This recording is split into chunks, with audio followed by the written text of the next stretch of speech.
வணக்கம் சொந்தங்களே, இன்றைக்கி நம்ம சேனலில் பார்த்தீங்கன்னா நியூ ஹாலண்ட் 3230 டிராக்டர் சேல்ஸ்க்கு வந்திருக்குது. வண்டி பார்த்தீங்கன்னா 2011 மாடல் 42 ஹெச்பி வரும்.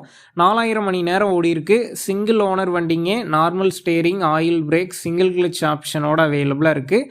டயர் பார்த்தீங்கன்னா 4 டயருமே எம்ஆர்எஃப் ஒரிஜினல் டயருங்க. ஒரு 80% கண்டிஷனில் இருக்குது.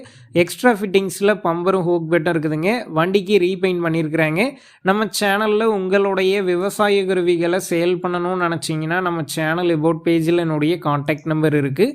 நீங்கள் என்ன நேரடியாக தொடர்பு கொண்டு உங்களுடைய விவசாய கருவிகளை நம்ம சேனலில் சேல் பண்ணிக்கலாம். இந்த வண்டிக்கு புக் இருக்குது, இன்சூரன்ஸ் கிடையாது. இந்த வண்டி இருக்கக்கூடிய லொக்கேஷன் பார்த்தீங்கன்னா மதுரையில் தாங்க இருக்குது. வண்டிக்கு புக் இருக்குது, இன்சூரன்ஸ் கிடையாது. வண்டிக்கு விலைன்னு பார்த்தீங்கன்னா 1,75,000 ரூபாய் சொல்லியிருக்காங்க. இந்த விலை பார்த்தீங்கன்னா நேரில் வந்து பேசும்போது கட்டாயம் அனுசரித்து தரப்படும் தாங்க ஓனர் சொல்லியிருக்காரு. டிஸ்கிரிப்ஷனில் ஓனருடைய கான்டாக்ட் நம்பர் தந்திருக்கேன். தேவைப்படும் நண்பர்கள் கான்டாக்ட் பண்ணி நேரில் போய் பார்த்து பேசிக்கிங்க. உங்கள் நண்பர்கள் யாராவது நியூ ஹாலண்ட் 3230 டிராக்டர் கேட்டிருந்தால் அவங்களுக்கு இந்த வீடியோவை ஷேர் பண்ணுங்கள், யூஸ்ஃபுல்லாக இருக்கும்.